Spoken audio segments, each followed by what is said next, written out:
بسم اللہ الرحمن الرحیم۔ اسلام کی تاریخ میں اگر کسی شخصیت کو عدل و انصاف کی سب سے بڑی مثال کہا جائے تو وہ ہے امیر المؤمنین حضرت عمر فاروق رضی اللہ تعالی عنہ۔ آپ کا دور خلافت نہ صرف مسلمانوں کے لیے بلکہ پوری دنیا کے لیے انصاف کا روشن نمونہ تھا۔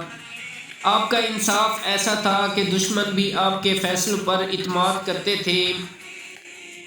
جب حضرت عمر خلیفہ بنے تو آپ نے فرمایا، اگر دریا فرات کے کنارے ایک کتا بھی بھوکا مر گیا تو اس کا عمر ذمہ دار ہوگا۔ یہ الفاظ صرف کہنے کے نہیں تھے بلکہ آپ نے پوری زندگی میں ان پر عمل کر کے دکھایا۔ سادگی اور خوف خدا بھی تھا۔ حضرت عمر رضی اللہ تعالی عنہ کا رہن سہن انتہائی سادہ تھا۔ آپ محلوں میں نہیں بلکہ عام لوگوں کی طرح کچے گھروں میں رہتے تھے۔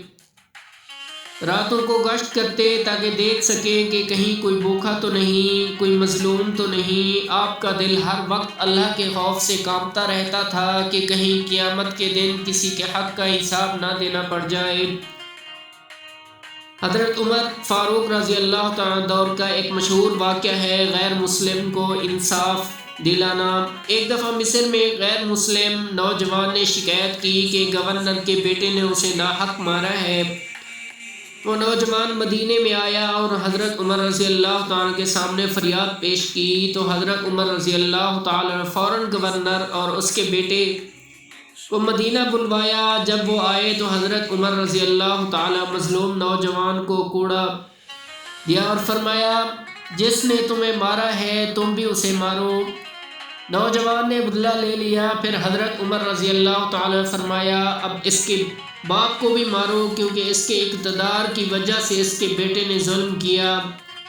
یہ سن کر گورنر کانپ گیا مگر نوجوان نے معاف کر دیا۔ پھر حضرت عمر رضی اللہ تعالیٰ عنہ تاریخی جملہ فرمایا، تم لوگوں کو کب سے غلام بنا لیا حالانکہ ان کی ماں نے انہیں آزاد چنا تھا۔ یہ وہ انصاف تھا جو کسی بادشاہ کے دربار میں نہیں بلکہ ایک عام خلیفہ کے سامنے ملتا تھا۔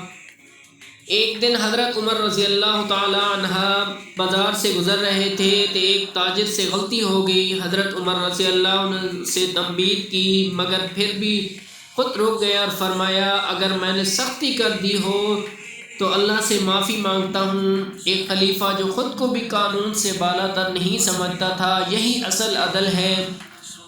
ایک رات حضرت عمر رضی اللہ عنہ گشت کر رہے تھے کہ ایک خیمے سے بچوں کے رونے کی آواز آئی۔ اندر جا کر دیکھا تو ایک عورت ہانڈی میں پانی ڈال کر بچوں کو بہلا رہی تھی تاکہ وہ سو جائیں کیونکہ گھر میں کھانا نہیں تھا۔ حضرت عمر فوراً بیت المال گئے، آٹا اور گھی اپنے کندھوں پر اٹھایا اور خود اس عورت کے پاس لے آئے۔ خادم نے کہا، امیر المومنین میں اٹھا لیتا ہوں نا۔ آپ نے فرمایا، کیا قیامت کے دن بھی میرا بوجھ تم اٹھاؤ گے؟ خود کھانا پکایا اور بچوں کو کھلایا، پھر مطمئن ہو کر واپس گئے۔ حضرت عمر رضی اللہ تعالیٰ عنہ کا انصاف صرف عدالت تک محدود نہیں تھا بلکہ ہر انسان کی ضروریات کا خیال رکھنا بھی انصاف کا حصہ سمجھتے تھے۔ ان کے دور میں کوئی بھوکا نہیں سوتا تھا، کوئی مظلوم بے آواز نہیں رہتا تھا۔ آپ نے فرمایا، اگر میں نے کسی کو بھوکا چھوڑ دیا تو وہ میرے خلاف قیامت کے دن گواہی دے گا۔ آج کے لیے ہمیں سبق ملتا ہے کہ حضرت عمر فاروق رضی اللہ عنہ کی عدل ہمیں یہ سکھاتا ہے کہ طاقت کے ساتھ رحم ہونا ضروری ہے۔ حکمران کو عوام کا خادم ہونا چاہیے۔ انصاف میں امیر ہو غریب برابر ہونا چاہیے۔ اللہ کا خوف ہی اصل انصاف پیدا کرتا ہے۔ اگر آج بھی مسلمان حضرت عمر کے عدل کو اپنا لیں تو معاشرے سے ظلم، ناانصافی اور بدنامی ختم ہو سکتی ہے۔ تو اللہ پاک ہمیں حضرت عمر فاروق رضی اللہ تعالی عنہ ایک حکمران نہیں تھے بلکہ وہ ایک عدل کا زندہ نمونہ تھے۔ ان کا انصاف آج بھی تاریخ میں سنہری حروف سے لکھا جاتا ہے۔ اللہ ہمیں بھی ایسا انصاف اور ایسا کردار اپنانے کی توفیق عطا فرمائے، آمین ثم آمین۔